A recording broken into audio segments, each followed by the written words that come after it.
Igual te dejo la pregunta planteada, en instante. ¿Puede Macri dar vuelta a la elección? ¿Puede lograr el milagro? Marcelo Birmacher, ¿se sienta, por favor? Asistente de piso. ¿No? ¿No está armado? Bueno, por favor, lo arman, que habíamos quedado en eso. Gracias, Ahora mismo, Gabrielito, ahora mismo. Gracias.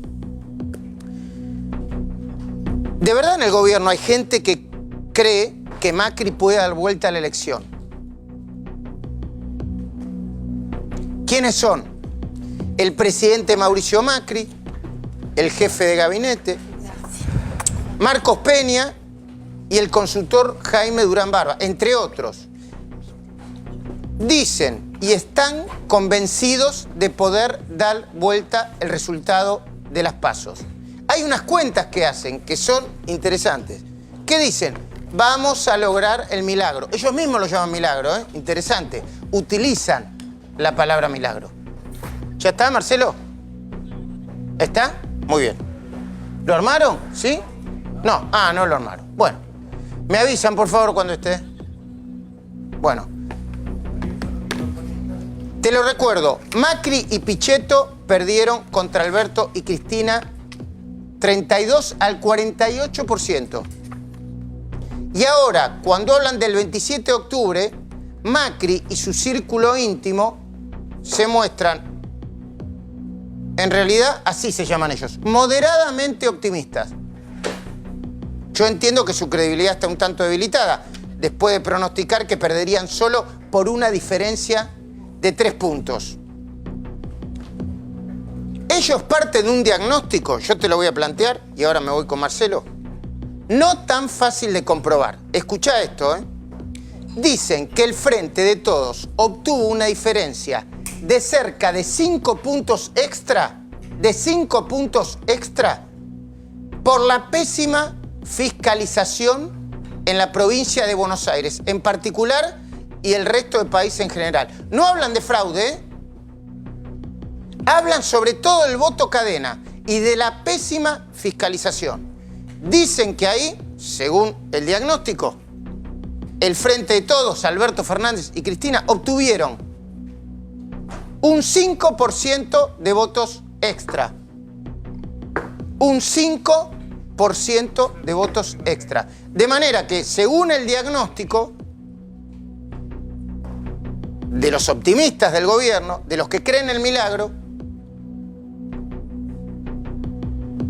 Alberto obtuvo no 48, sino menos de 45 puntos. Está bien, ¿no? A ver, no es... aclaro, no es una hipótesis mía, No es una... Hola Martín Di Natale, ¿cómo estás? Hola Mariano Gordich, ¿cómo estás? No es una hipótesis mía. Pero la otra hipótesis no científica es que ni Alberto ni Cristina Fernández lograrían sumar más votos a los que ya obtuvieron. Es decir, que ya llegaron a su techo. ¿Está, Marcelo?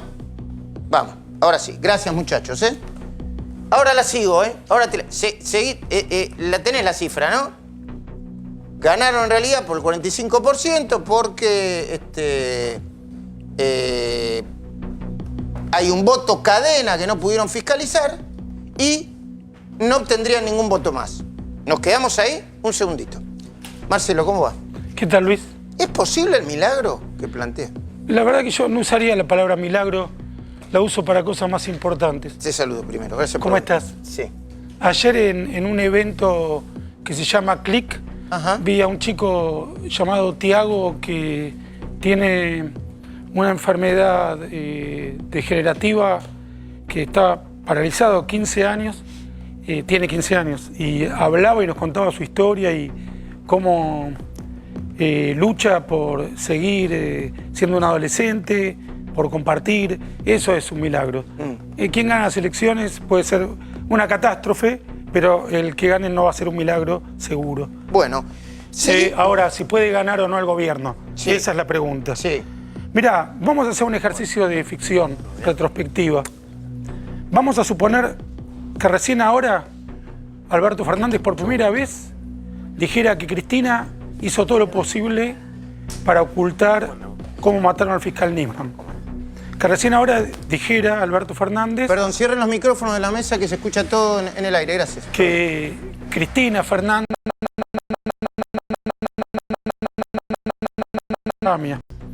que hizo todo lo posible para pactar con Irán para que cayeran las circulares rojas. Y que dijera hoy, Alberto Fernández, que recién dijera que Cristina sabía que Amado Vudú robaba y que movilizó todo el aparato judicial para dejarlo impune.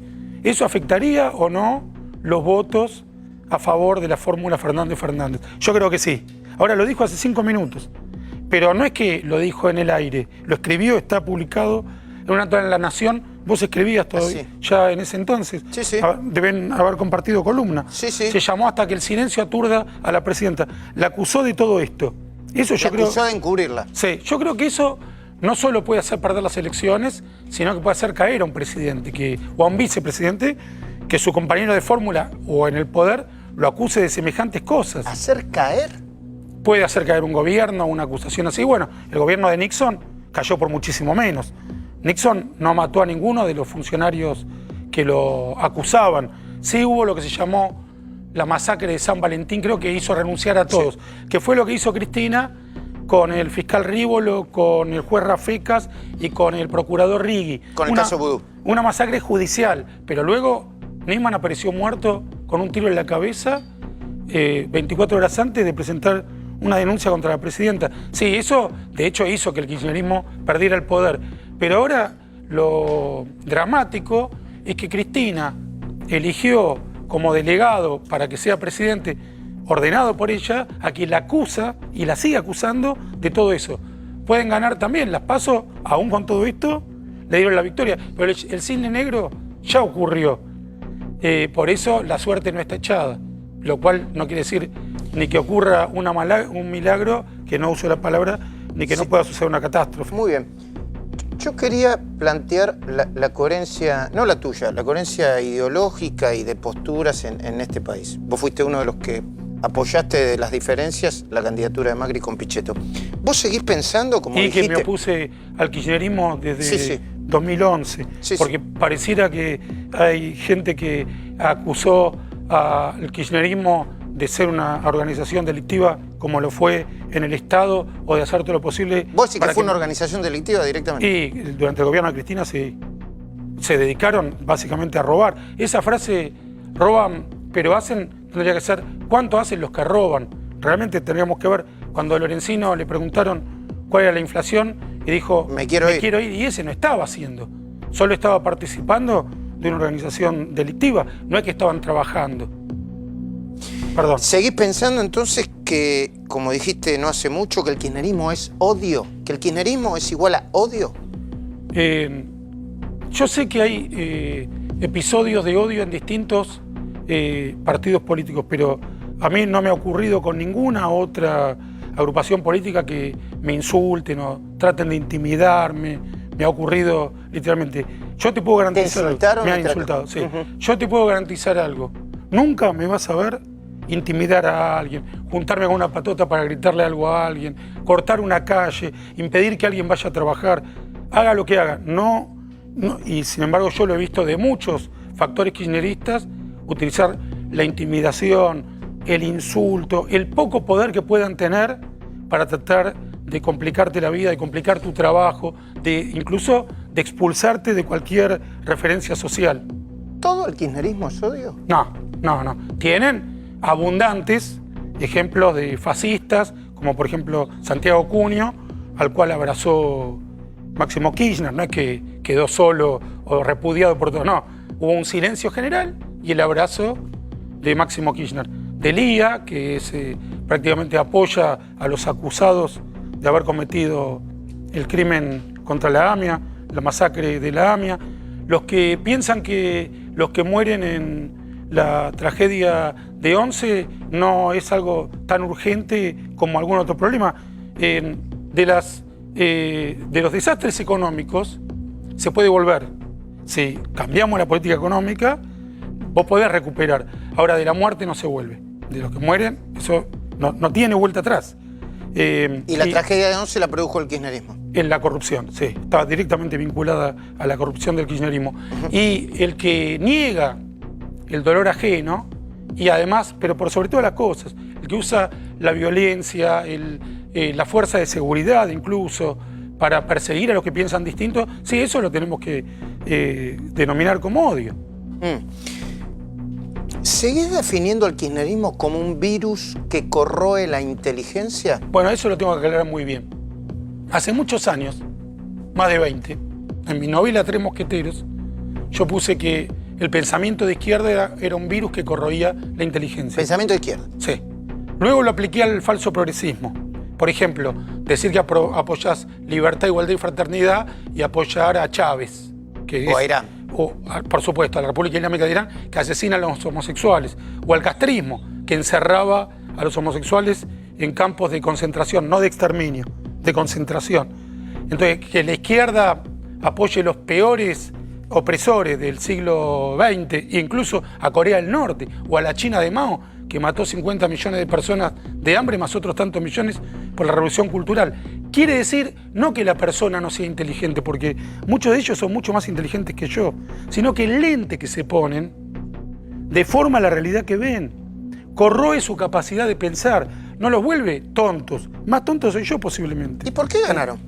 Bueno, sí, esa es una de mis faltas de inteligencia. Yo no advertí que después de los bolsos de López, después de la muerte de Nisman, después de que el candidato a presidente puesto por ella la acusa de haber tratado de dejar impune a los sospechosos del crimen contra la AMIA, pero lo escribió, de tratar de dejar impune a Vudú, la acusa de haber hecho un desastre con la economía, podían ganar y yo quedé en offside.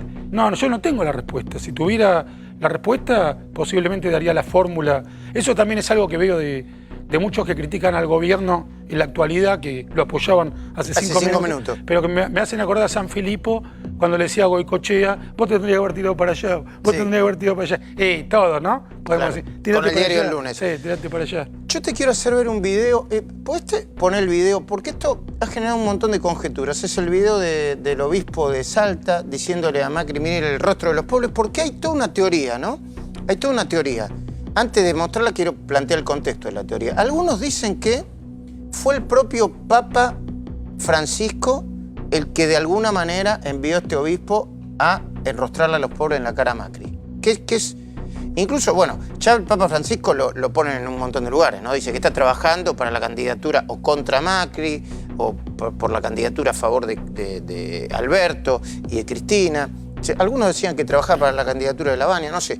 Pero fíjate esto, porque yo quiero ver ese video. ¿Con qué intención o intencionalidad le dijo este obispo a Macri? Algunos dicen crucificó a Macri de la siguiente manera.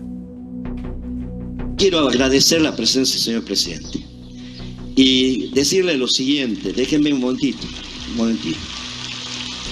Cuando empezó usted que dijo, voy a luchar por la pobreza cero, ¿qué le puede decir Salta ahora?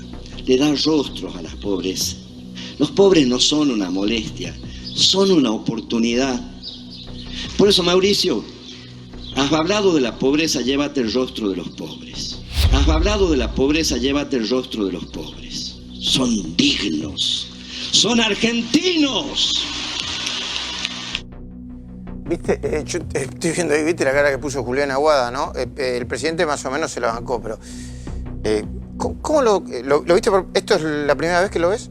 Sí, lo escuché y también escuché otra autoridad eclesiástica que para mí fue muy respetuosa al decir que la sola presencia del presidente era una provocación. No, desde el 83 para acá, los presidentes que elegimos los argentinos pueden viajar a cualquier evento religioso o laico.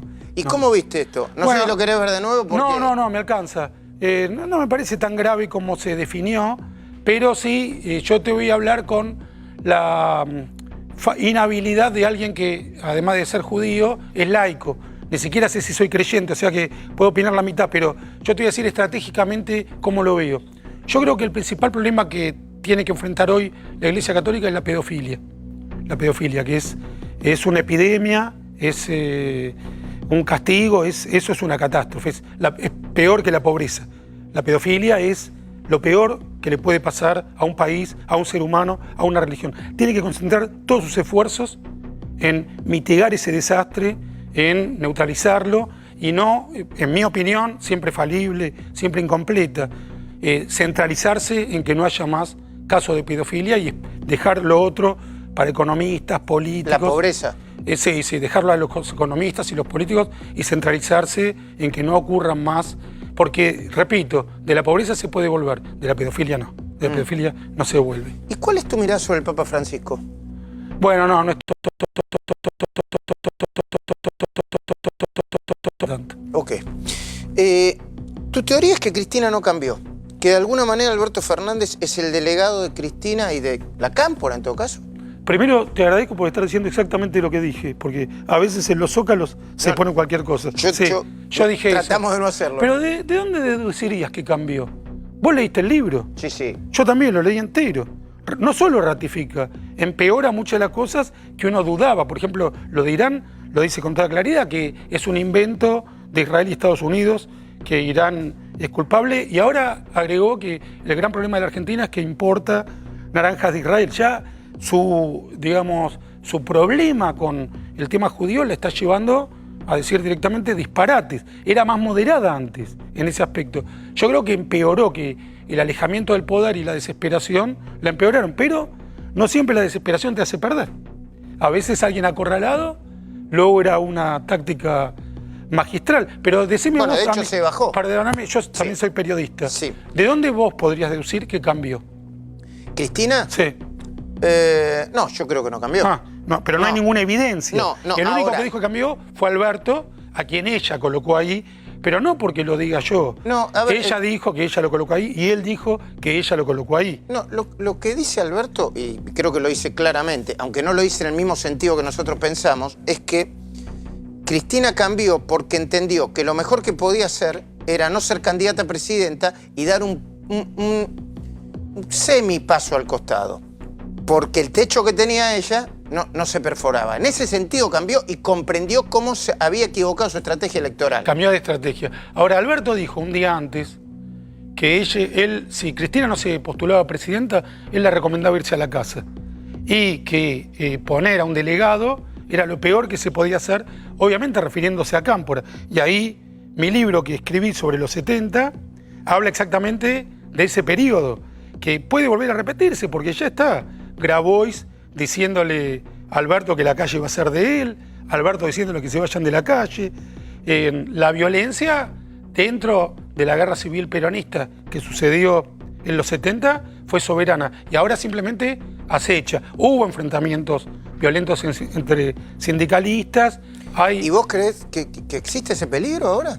Sí, yo creo que hay una frase marxista muy optimista de Karl Marx, porque podría ser de Groucho, que la tragedia se repite como farsa. Yo creo que, como tantas otras predicciones de Marx, estaba totalmente equivocada. Yo creo, o puede ocurrir, pero no es una fatalidad. Yo creo que la tragedia se puede repetir como tragedia. Que cuando hacemos las mismas cosas, pueden ocurrir los mismos resultados. ¿Y crees entonces que Alberto es delegado de Cristina y que no tiene mirada propia? Yo creo que tiene cierta mirada propia. Claro, pero está subordinada a la de Cristina. Pero repito, porque él dijo, le agradezco a la expresidenta o a Cristina haberme puesto en este lugar, y ella dijo, le he pedido a Alberto que sea mi candidato, prácticamente mi vocero. ¿Cómo? La vicepresidenta le pide al presidente. Y en el libro que ella escribió, y aquello de lo que él la acusa, él dice en la nota, dice, ella cree que por haber sancionado una ley no le va a caer la justicia. Lo dice literalmente. Es decir, en la nota que escribe en La Nación. En La Nación, sí. O sea, porque él después dijo que no es judicializable. Pero en la nota da a entender que sí, y además y Alberto sí, ¿no? Pero haber dejado impune a un corrupto como él la acusa en la nota, ¿eso no es judicializable? Me imagino que sí. Incluso los legos sospechamos que sí. Si vos admitís que te ponga como presidenta alguien a quien vos acusás prácticamente de delincuente, de encubridora, de delincuente, porque le vas a obedecer, porque si no, la tenés que acusar. Un funcionario público está obligado a denunciar un delito, o por lo menos estás obligado a, como él dijo, hacer silencio hasta que se aturda y confiese. No hay otra opción que no sea la de obedecer que la de lo que ella dice. Y no haría falta como prueba, pero poner a Guado de Pedro, como vos dijiste el otro día, como ministro del Interior o jefe de gabinete, es el símil del Cuervo Larroque, pero ni siquiera hace falta decir que sea el Cuervo Larroque, otro más procesado con Delía por participar con los iraníes para dejar impunes a los sospechosos. El propio De Pedro tiene la ideología camporista, que bueno, camporismo es un oxímoron, pero esa ideología radical... ¿Por qué es un oxímoron? Y porque no existe el camporismo. ¿Qué es el camporismo? Decime vos a mí. No sé. Duró 45 días y el delegado le pidió por favor a Perón que haga lo que él quiera y, claro. Y aún así lo echaron. Durante el camporismo asesinaron a los propios militantes peronistas en Ezeiza. Nunca se investigó nada, hasta el día de hoy. ¿Qué era el camporismo? Dejar hacer, laissez-faire. No había soltar a los presos de Devoto, el famoso Devotazo. Pero no tenía una ideología. Sí sabemos que son chavistas, pro-iraníes, que persiguen a los que piensan distinto. Guado de Pedro era un invitado estelar de 678. Sabemos que están acusados de las peores maniobras de corrupción desde el 83 para acá. Sabemos que hay muchos que ya fueron condenados por la justicia. Sabemos que no están a favor de una democracia amplia, que prefieren una democracia autoritaria. Lo dijo Alberto cuando dijo que Venezuela era una democracia autoritaria y ellos la apoyaron desde el comienzo hasta hoy, ¿no? Tengo unas últimas preguntas más. ¿Qué papel juega Grabois dentro del kirchnerismo para vos? A mí me parece que impedir que la gente vaya a trabajar incrementa la pobreza. Sobre todo alguien que no trabaja. ¿Cuál es el cargo de Grabois? Yo lo entrevisté. Me dijo, a mí no me votaron para estar acá. Alguien votado lo puso. ¿Cuál es el derecho que tiene a impedir que la gente pobre vaya a trabajar? Ahora, dentro de un ratito, vamos a presentar un informe sobre de qué viven los líderes de organizaciones sociales, porque se publicó en Infobae, Reverso hizo un informe y lo vamos a presentar ahora. ¿Por qué una persona como Grabois, de clase media alta, o de alta, que vive sin trabajar, le va a impedir a los que vamos por la calle corriente a trabajar para vivir? Pues si no trabajamos, no vivimos, que vayamos a trabajar. El rol que juega es el de intimidar, el de imponer, el de agredir.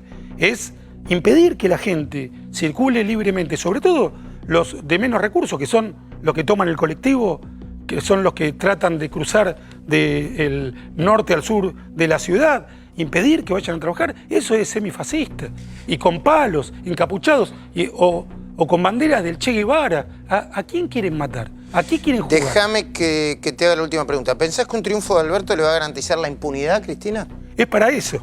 Ella lo pensó, efectivamente para eso. Pero también quiero agregar, si gana el kirchnerismo, mi mano va a estar tendida para trabajar por el bien del país. Nunca me vas a ver ni insultando, ni tirando una piedra, ni deteniendo una calle, y voy a aceptar el resultado democrático, gane quien gane, como espero que gane el presidente Macri y no retrocedamos a antes del 2015. Enseguida les voy a presentar mi editorial si Macri puede lograr la vuelta a la elección. ¿Me hablas del rescate del Mesías? Tenemos unos segunditos para mostrarte el libro de Marcelo Birmacher. Ahí está. ¿Qué es el rescate del Mesías? Contame. Mira, te lo voy a contar en este tráiler. ¿Sí? ¿Se escucha el sonido? Sí. ¿O no? Sí, sí. En un par de segundos.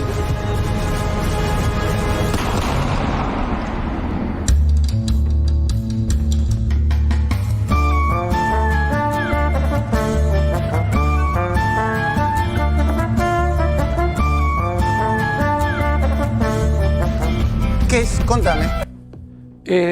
Ocurre entre el 73 y el 74. Desde un poco antes del regreso de Perón y hasta, no te lo voy a spoilear, un comediante judío tiene que huir con una monja que lo persiga. La monja declara que está embarazada sin pecado concebida, que él, que se llama José, es el padre sin pecado, y los montoneros descubren que está por nacer el Mesías y planean secuestrarlo. Cualquier coincidencia con la realidad es pura... Comedia. Comedia. Gracias, Marcelo. A vos.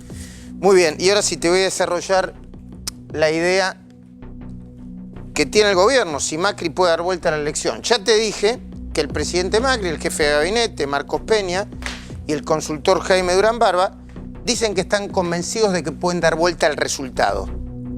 Consideran que pueden lograr, ellos hablan de milagro.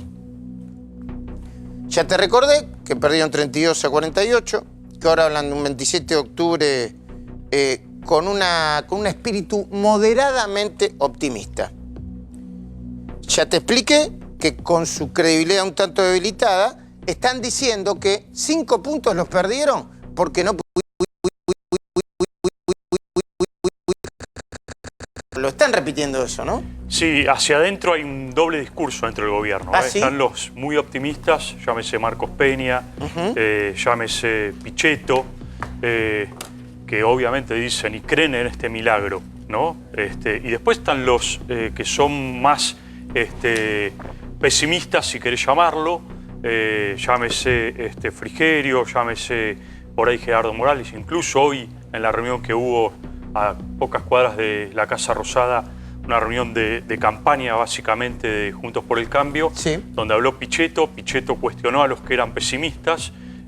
No, Pichetto es un tanque, ¿eh? Sí. Te puede gustar o no, pero él va para adelante. Él va para adelante. Y dijo, vamos para adelante. Bueno, a ver, la otra hipótesis no científica de este grupo es que ni Alberto ni Cristina lograrían sumar votos a los que ya obtuvieron, que hasta ahí llegaron, que ya llegaron a su techo. Después de estos supuestos, descuentan que Juntos por el Cambio va a superar tranquilamente la barrera del 35%, ayudado por votantes que antes eligieron a Roberto Lavagna, José Luis Espert y Juan José Gómez Centurión. Hasta acá, yo creo que superar la barrera del 35% no es un imposible, ¿no? No.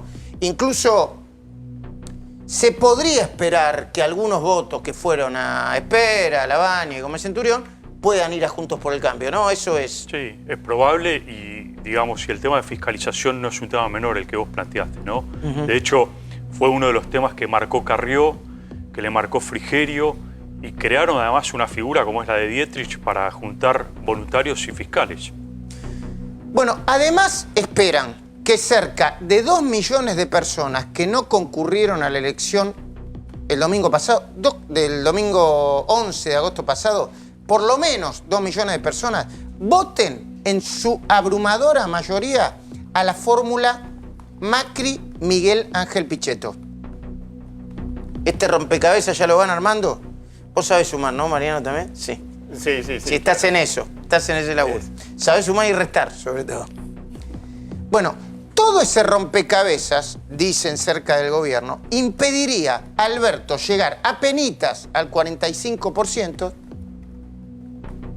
y lograr o poner a Macri por encima del 35% y a tiro de la segunda vuelta. ¿Se entiende? Sencillito, ¿no? El moderado optimismo no es contraproducente. Al contrario, representa, a mi entender, pura energía vital para dar la pelea y llegar hasta donde se pueda. A mí me gusta, no importa quién, la gente que pelea. En las elecciones presidenciales pasadas, le achacan todavía a Daniel Scioli haber ido a admitir, bajado, no sé si estaba arriba o abajo, bajado a admitir la derrota antes de que sucediera. Todavía se lo achacan, se apuró porque estaba deprimido, creo, y todavía se lo achacan. Porque al otro día, ¿vos te acordás que nos levantamos el otro día que estaban casi empatados, no? Sí. 300.000 votos, sí. ¿Por 300.000 votos ganó Macri finalmente? Solamente 300.000 votos. ¿Viste cómo iba la elección? Decía, llegan, no llegan, llegan, no llegan. Bueno, los que pelean llegan hasta donde pueden y empujan. Y llegar hasta donde se pueda sería necesario para que el frente de todos no termine ampliando la diferencia y así terminar quedándose con casi todo. Porque también hay un peligro, ¿no? Yo no sé qué dicen las encuestas. Viste que hay encuestas de todo tipo y factor y además hay un nivel de desconfianza tremendo. Pero también hay encuestas que lo dan a Alberto Fernández por encima del 50%, ¿no, Martín? Sí, claro. Y aparte ese es el mayor objetivo de Alberto Fernández, ¿no? Llegar a más del 55%, porque esto le daría, por un lado, el objetivo primario que es sacar más que Cristina, ¿no? Esto sería un efecto desde lo, te diría... simbólico y político. Simbólico de superar a su jefa, digamos. Y por otro lado le daría una mayoría cómoda en el Congreso, 55% al que aspira el Frente de Todos. Pero además de Macri Peña y Durán Barba, también hay dirigentes como Miguel Ángel Pichetto, recién lo nombraba, y Elisa Carrió, que Elisa Carrió está haciendo un juego, viste que está en silencio todavía, ¿no? Sí. Es un silencio acordado, ¿no? Sí, es raro. Pero bueno, después despierta y aparece la Lilita de siempre, ¿no? Yo creo que es un silencio acordado hasta que definan la estrategia, porque creo que dentro de la estrategia del gobierno no está volver a generar miedo, volver a plantear el miedo. Guarda que viene el cuco, eso me parece que no sirve más. Bueno, de hecho, no estuvo sirviendo en las PASO. Pero Pichetto, Carrió y otros suponen que a pesar de los esfuerzos de Alberto Fernández por calmar a la tropa, las travesuras de Juan Grabois y el acampe de las organizaciones sociales están generando más miedo que confianza. Hay gente que maneja la campaña de Horacio Rodríguez Larreta que sostiene que hay un estudio que afirma que después de que las organizaciones vinculadas a Grabois y otros manifestaron en los shoppings, parte del voto a presidente a favor de Alberto y parte del voto a favor de Lamens fue a parar al oficialismo nacional y al oficialismo porteño. Dentro de la ciudad, quiero decir, ¿eh? Dentro de la ciudad. ¿Es probable eso, Martín? Mirá, yo creo que en todo esto hay un tema que todavía no nombramos, que no es menor, y acá el amigo lo conoce mucho mejor seguramente, que es la economía. Y me parece que ese es el tema que va a marcar a Macri. Falta todavía tiempo para las elecciones y es el tema que, ahora vamos a ir que más le preocupa al gobierno, claramente. Sí, no, en la estrategia no está eludir el tema económico, que por otra parte es ineludible. Claro, y hoy justamente en la reunión de campaña que hubo se habló de instituciones, se habló de república, de todo lo que podemos hablar, menos de economía, y es precisamente lo que se vota finalmente con el bolsillo, sí, y lo que demostró las PASO básicamente, ¿no? Están planteando una hipótesis para el discurso de la economía que ahora yo lo voy a desarrollar y lo voy a compartir también. De cualquier manera, parece que ni Macri, ni Peña, ni Durán Barba van a impulsar otra vez, como te dije recién, la campaña del miedo. Lo que sí van a hacer es recordar algunas de las cosas positivas que nadie le discute al gobierno en ejercicio. Bueno, nadie le discute. El Frente de Todos no son cosas que parecen importarle mucho. Por ejemplo, el respeto a la libertad de expresión.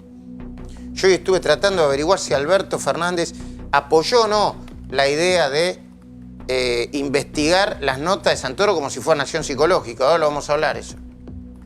El respeto por la libertad de expresión, el acceso a la información pública, la integración con el mundo y la recuperación de las estadísticas oficiales. No es menor. Van a decir de alguna manera, en campaña, que votar a Alberto y a Cristina es hacer añicos parte de la, entre comillas, república recuperada. Esa es la estrategia, ¿no? Sí, esa es básicamente la estrategia. Mostrar todos esa sumatoria de objetivos que logró el gobierno en términos de mejoras institucionales y democráticas, ¿no? Los hombres del gobierno van a insistir en que, al contrario de lo que practicó el kirchnerismo, escucha bien, no hay ni hubo persecución política, ni a exfuncionarios, ni a hombres de negocios. Ahora lo vamos a hablar con Cecilia, con Hugo, con Facundo. Sino todo lo contrario. Esto es, libertad de acción para fiscales y jueces, que tampoco se privaron, el presidente lo dice cada tanto esto, ni de acusar, ni de procesar, por ejemplo, a su primo, Ángelo Calcaterra, ni de abrir más de 100 causas contra el mismo jefe de Estado. ¿Cuánto eran? 130 y pico, ¿no? 135. Sí. ¿Y qué pasó con esos 135 casos? Bueno, muchas son de denunciadores por ahí seriales o gente que denuncia a raíz de una nota periodística. Digo, ha pasado también con el kirchnerismo, pasa con el macrismo. Otras, bueno, están en plena investigación, ¿no? Son unas 10 más o menos las que se consideran más serias, claro, que tienen con entidad. elementos probatorios que avanzan en cada uno de los procesos, pero muchas fueron desestimadas, claramente. Creo que hay unas... Sí, que van a seguir unas 20, digamos. Sí. Y hay 4 o 5 que son... están avanzadas ya, incluso en Porque algunas también hay etapas otras que... de la Cámara Federal. Sí. ¿Cuáles son? ¿Correo? Odebrecht, Unidos, Correo, Parques eólicos. ¿Cómo? ¿1 y 2 qué? Odebrecht Unidos, claro, porque Uno una investiga Martínez de Giorgi y la otra es investigada por otro juez, Casanelo, exactamente. El de AISA. Claro, exactamente. Y Correo, parques eólicos, la cuestión del dólar y el beneficio para familiares cercanos al... No me voy a mover un dedo para que para apoyar la idea de que puedan meter preso a Macri, si es que yo soy presidente, por una decisión política que tomó, no voy a mover un dedo. Fíjense ustedes lo que está pasando ahora mismo. Contame, Facundo Pastor, dale. Mira, Luis, esto tiene que ver con una denuncia que impulsa la fiscal Paloma Ochoa, que básicamente lo que podemos llamar esta causa, la causa del dólar pospaso. Ya en algún momento hablamos mucho de otras causas. Podemos empezar a hablar de la causa del dólar pospaso. La justicia quiere saber si existió algún tipo de, digamos, de complicidad o de responsabilidad de algún funcionario para empujar la disparada del dólar pospaso. La fiscal Paloma Ochoa inició esta investigación y el juez Canicoba Corral está llevando adelante o está consensuando con la fiscal estas medidas de prueba. ¿Qué está solicitando? Quiere conocer las agendas oficiales, tanto de Duhovne como de Guido Sanderis. Las solicitó, las requirió. Quiere conocer información de viajes del propio ex ministro de Economía y del actual presidente del Banco Central. Quiere saber qué funcionarios participaron de las reuniones relacionadas con el Fondo Monetario Internacional, con acuerdos con el Fondo Monetario Internacional. Quiere, escuchá esto, Luis, el registro de entradas y de salidas de la Casa de Gobierno y del Banco Central del lunes posterior a las PASO. A ver, ¿nos podemos detener un segundito? No sé si tenés otras... No, a ver, llama la atención porque rápidamente Canicoba Corral hace lugar a las medidas de prueba presentadas por la fiscal Paloma Ochoa. Te digo algo más, Luis, brevemente. Sí. En las últimas horas se empezó a hablar de un bono que tiene que pagar la Argentina, seguramente acá Mariano lo va a poder explicar mejor que yo, que es el Bopomo. Se habla mucho, bueno, suena un poco chino. Es un nombre un poco complicado, es el bono de política monetaria, ¿no? Sí. Es uno de los últimos instrumentos que puso Caputo antes de irse al Banco Central. ¿Qué pasa con este bono? Casi el 50% de los tenedores de ese bono son un fondo de inversión llamado PIMCO, que depende de la empresa Allianz. Hay cierto sector de la justicia que empiezan a decir, pero espera, ¿por qué hay otros bonos que fueron reperfilados y este no? ¿No será que detrás de este bono hay gente cercana al gobierno que quiere rápidamente que se le pague, más allá de las consecuencias que pueden suceder cuando se pague este bono de 24.000 millones de pesos que rápidamente se va a ir al dólar? Entonces hay una intención de algunos sectores de Comodoro Pi de empezar a poner la mirada en decisiones económicas. ¿Le encontrarán la forma? ¿Podrán probarlo? En algún momento se habló mucho con el dólar futuro y el anterior gobierno y nunca, nunca llegó a nada. A ver, yo me quiero parar a analizar esto porque me parece muy interesante. ¿Están preparando el terreno con elementos como las declaraciones de Martín Redrado diciendo... ¿Qué fue lo que dijo Martín Redrado? Palabra más, palabra menos, yo no tengo los textuales. Fue principalmente que el gobierno no intervino para frenar la suba del dólar. No es que la propició, sino que no intervino para decir esto es lo que tienen si llega Alberto Fernández a la presidencia. Muy bien. Creo que la frase puntual fue, denunció que Macri dejó que el dólar se vaya a donde se tenga que ir. Esto lo denunció. De hecho, te voy a decir una cosa, Luis. La fiscal Paloma Ochoa no descarta pedirlo como testigo al propio Redrado. Bueno, por eso. Ahora, después les voy a preguntar sobre la fiscal Paloma Ochoa y sobre el juez Canicoba Corral. Pero ¿Por qué te ríes? No. Bueno, pero volvamos. Si vos le sumás lo de Martín Redrado. Martín Redrado, que en su momento fue a declarar como expresidente del Banco Central a sede judicial para que respondiera si efectivamente Kirchner lo había obligado a fijar un precio del dólar justo en el momento en que tenía que comprar 2 millones de dólares para las acciones de su empresa Otesur. El mismo Martín Redrado, yo lo conozco bien, lo he puesto en un libro. Y a eso se sumarían las declaraciones de Cristina Fernández de Kirchner en la presentación de su libro diciendo: mala persona Macri, hizo a propósito, perdió las elecciones y dejó a propósito que el dólar subiera. ¿Eso se puede hacer, Mariano? No. A ver, el Banco Central tiene como misión moderar, no puede dejar que el dólar se dispare totalmente. Y aparte, hay muchas reservas en el Banco Central para usarlas, porque si el dólar se dispara, se te dispara la inflación, que fue, de hecho, lo que pasó, ¿no? Pero ¿se podría acusar a un jefe de Estado de decirle al presidente del Banco Central, mirá, haceme un favor, no muevas ni un pelo, que los argentinos se enteren de lo que pasó y que el triunfo de Alberto Fernández y mi derrota pulvericen los mercados. O sea, más que nada que aprendan para que después en octubre voten bien, ¿no? Que aprendan. Pero digo, ese razonamiento es extraño porque a Macri no le convino todo lo que pasó después de las PASO, no fue a favor. Personado habla mucho con Alberto Fernández, es uno de los economistas de cabecera. Sí, lo nombraban como parte del equipo económico. Y es uno de las personas que a Alberto Fernández le gustaría que sea el superministro de Economía. ¿Se puede hacer eso, Martín? Suena poco verosímil, ¿no? Y sobre todo con las medidas que Poco hubo. Verosímil que la acusación de Martín Redrado. Claro, y la acusación de Cristina Kirchner, o esa suposición de que dejaron el dólar porque, como decíamos acá, después le afectó la inflación. Ojo, lo cierto fue que no intervino. Digo, el lunes el Banco Central no intervino. Sí, pero uno se puede acusar de intervenir. Yo no estoy defendiendo a nadie. A ver, por ejemplo, para mí la causa dólar futuro que plantea Bonadío es parte de una decisión política también. Sí, claro. Puede ser equivocado, ¿no? Pero es una decisión política, ¿no? Para mí no es un delito. Ahora, la fiscal Paloma Ochoa, ¿es kirchnerista o no? Técnicamente es... Yo realmente lo desconozco, sí sé que es una fiscal seria y honesta, que trabaja muy bien en Comodoro Pi. ¿Se puede ser kirchnerista, macrista? ¿verdad? Sí, Pero desconozco, honesto, sí. claro, yo desconozco realmente No, de eso, hecho, sí. me consta su idoneidad y su honestidad. Lo hablaba, la he visto trabajar. Antes Ochoa participó de la causa Sueños Compartidos y la investigó y la elevó a juicio. Exactamente. Y esa causa me parece que al kirchnerismo mucho no le gustó. Una causa incomodísima para el kirchnerismo. ¿Y Canicoba Corral? Absolutamente. Bueno, Canicoba Corral sigue siendo juez gracias a que el macrismo lo perdonó en el Consejo de la Magistratura. Tenía un expediente, difícilmente podía dar cuenta de su patrimonio y el macrismo se lo perdonó, el macrismo decidió no avanzar contra Canicoba.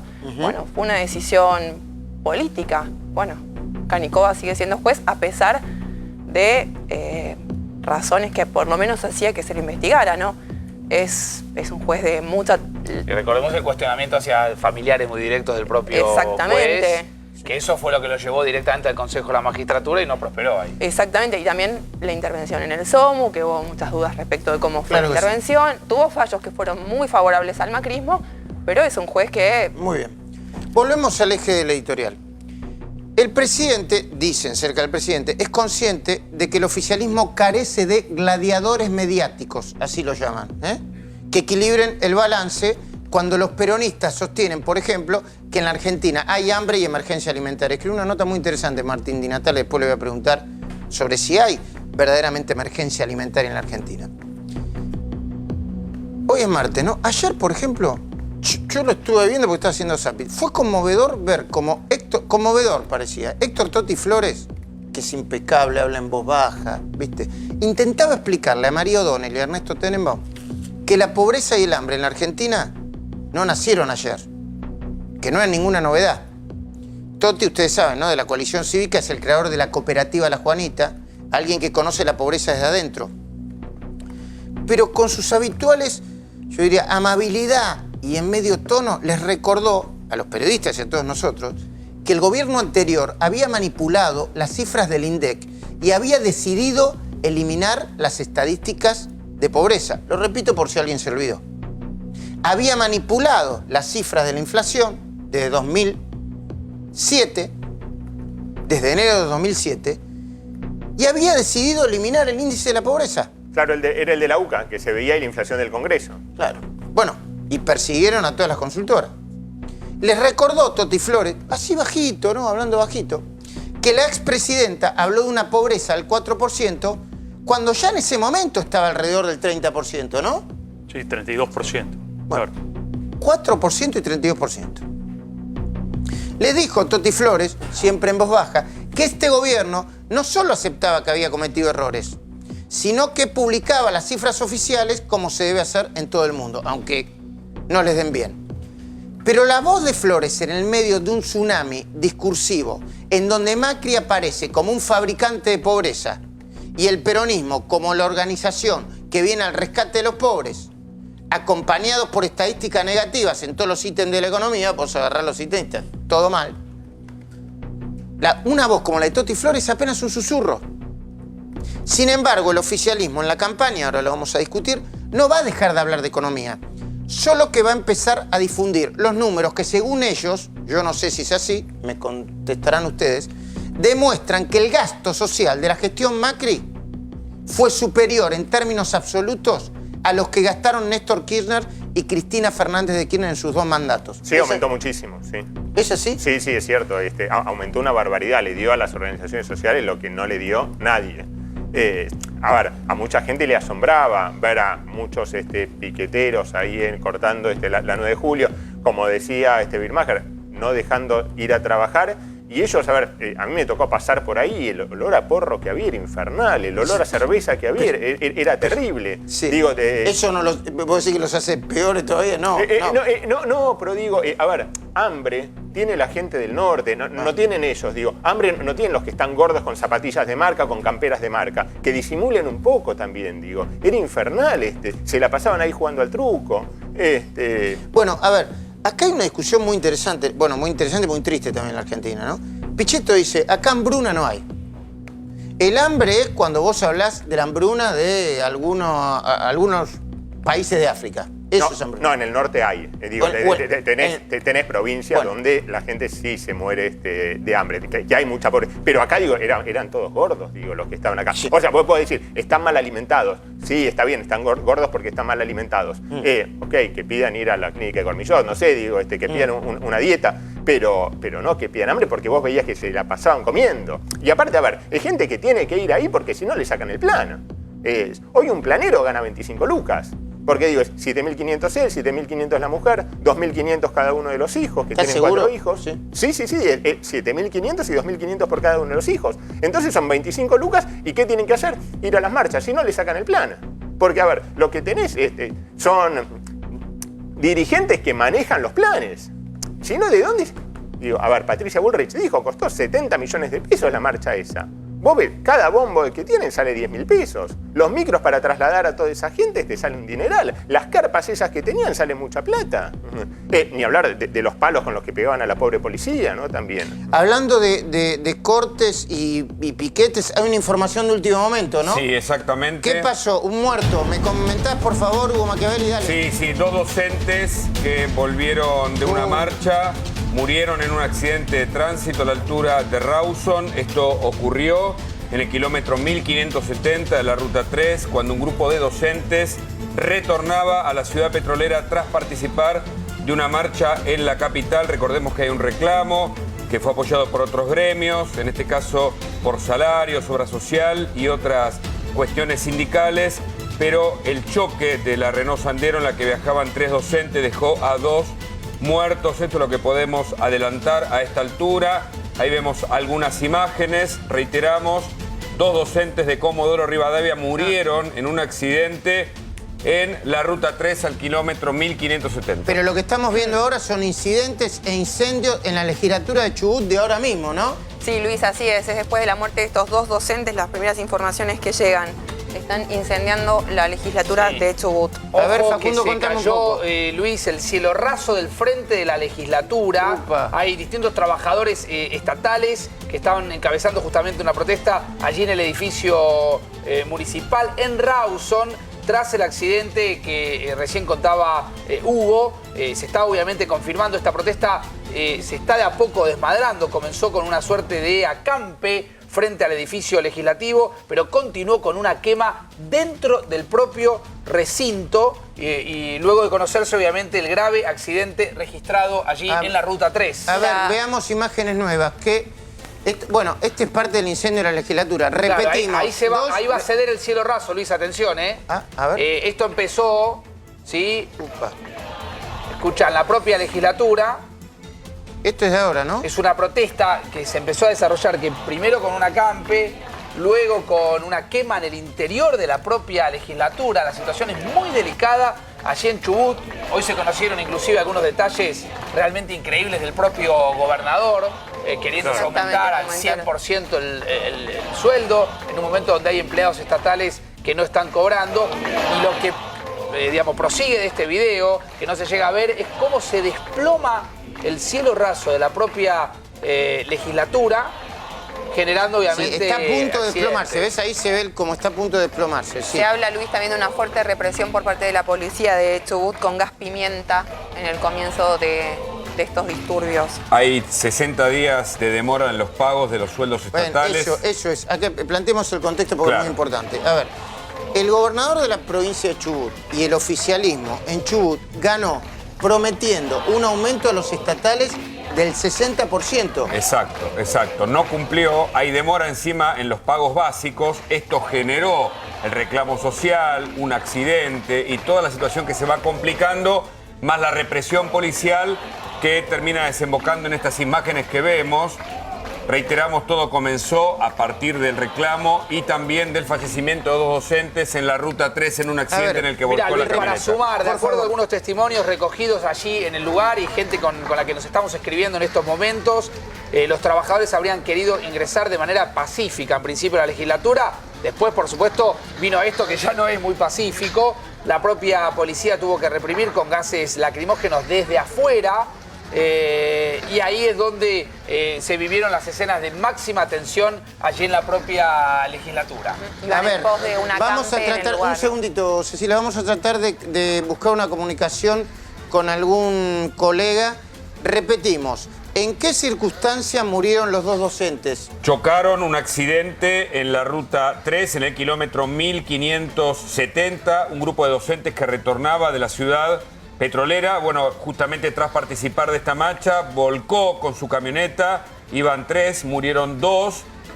Se ve que la ruta estaba a oscuras. Hay una foto, seguramente ahora la vamos a ver en pantalla, de una Renault que vuelca y produce la muerte de dos docentes que estaban reclamando en esa marcha. Esto generó, por supuesto, el incremento del reclamo y esto que estamos viendo en imágenes. Prendieron fuego uno de los locales, más la represión de la policía que también aumentó la situación que está muy complicada en ese lugar. Y el contexto político, el contexto político es más complicado todavía, porque hoy se conoció la iniciativa del gobernador de aumentarse el sueldo el 100% para su salario y el 90% en el caso del vicegobernador, Sí, ¿no? sí, envió el proyecto que no va a ser aprobado seguramente porque no están dadas las condiciones, no está el presupuesto, no pueden cumplir con lo que ya prometieron, mucho menos este incremento que hoy se comentó mucho, Ahora, además porque no condice con la situación que le toca administrar justamente al gobernador, otorgarse un incremento desde mayo pasado para mejorar su situación ahora, Luis, salarial. volviendo sobre la propia legislatura, estamos empezando a ver imágenes discúlpame, de... ¿esto qué es?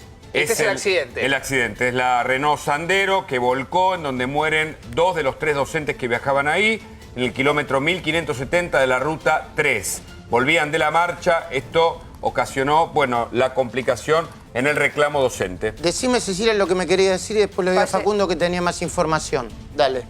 Falleció una de las docentes en el acto, la otra llegó viva y falleció en el hospital de Trelew. Upa.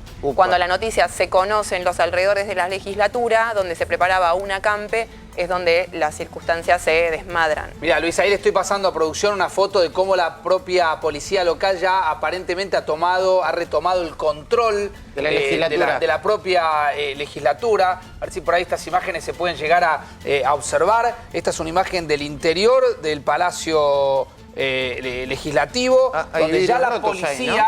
Sí, ha logrado retomar justamente el control, teniendo que primero reprimir desde afuera hacia adentro, porque claro, las protestas se daban adentro. Después de disparar varios gases lacrimógenos, ya la propia policía, esto que ustedes ven acá, son efectivos policiales, ya del lado de adentro han logrado retomar el control, pero gran parte del cielo raso cedió, se cayó, generó heridos.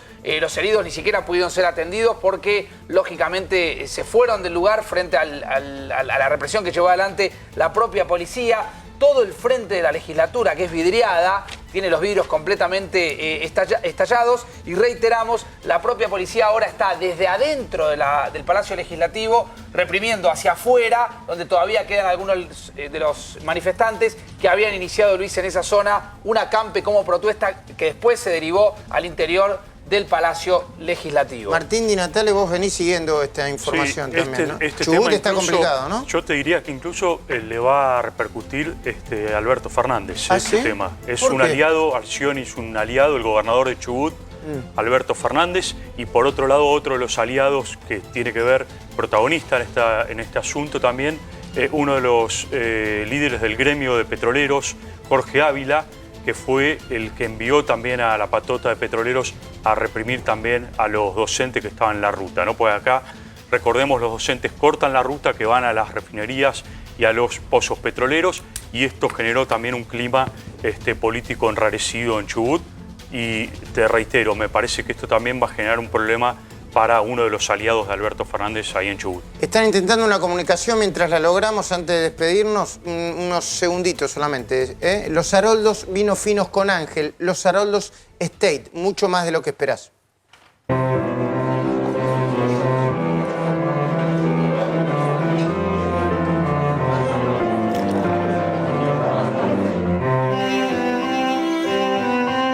Los Haroldos Estate, mucho más de lo que esperás.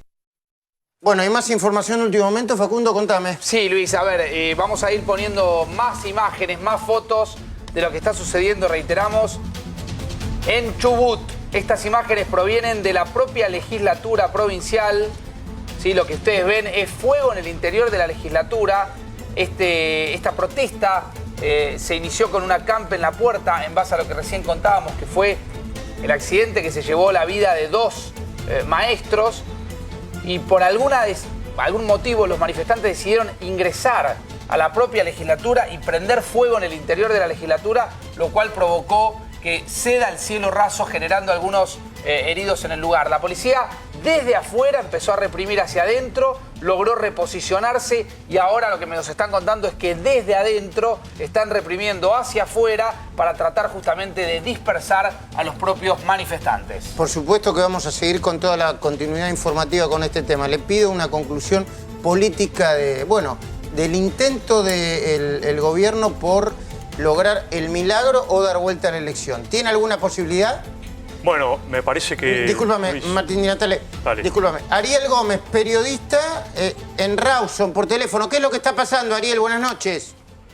Buenas noches. Bien, todavía, si bien hay una tensa calma, la situación se vive alrededor del edificio de la legislatura, donde, luego de conocida la trágica noticia de las docentes que venían hacia el acampe que había comenzado el gremio docente con trabajadores y trabajadoras de toda la provincia, luego de conocido esa tragedia, nosotros estuvimos en la ciudad de Trelew, un lugar donde en el hospital estaban internadas 3 de las 5 docentes accidentadas. Vinimos muy rápido hacia la capital porque todos los elementos inflamables que estaban siendo utilizados, como los pales, las maderas para la calefacción que iban a tener en este acampe, fueron acercados hacia el ingreso de la legislatura para empezar a prenderlo fuego. En ese momento reaccionó la policía con gas lacrimógeno, rompiendo los vidrios del ingreso a la legislatura. Eso enardeció aún más a las trabajadoras y trabajadores que estaban aquí en este lugar. Hubo un enfrentamiento, ahora la policía se dispersó, no se encuentra dentro del edificio y continúa esta fogata bastante importante que se desarrolla frente al ingreso a la legislatura. Van a llegar más trabajadores aquí a la explanada de la legislatura en la capital de Chubut para seguir haciendo esta vigilia y seguir manteniendo este fuego de dimensiones importantes que está dando al hall de ingreso, que es la parte de abajo de la sala de sesiones. Sí. Gracias, Ariel Gómez. Muchísimas gracias por esta comunicación. Seguramente te volveremos a llamar. Muchísimas gracias. Dame una conclusión en segundo, Martín. Disculpame la interrupción, pero una información en el último momento. Dale. El milagro yo creo que tiene que ver para el gobierno, el milagro económico primero y después obviamente el milagro que se dé en las urnas. ¿Puede haber recuperación económica? Sí, que no empeore la situación. Te vota el millón de argentinos que viven en el exterior, que la mayoría no votó y va a votar a Macri. Imagínate si llega al balotaje, ahí tenés una baja del dólar, una suba de la bolsa, un cisne blanco en lugar de un cisne negro. Muchísimas gracias a ambos. Gracias a todos. Si no, nos encontramos mañana a las 10 de la noche en este programa que se llama 4 días. Chau.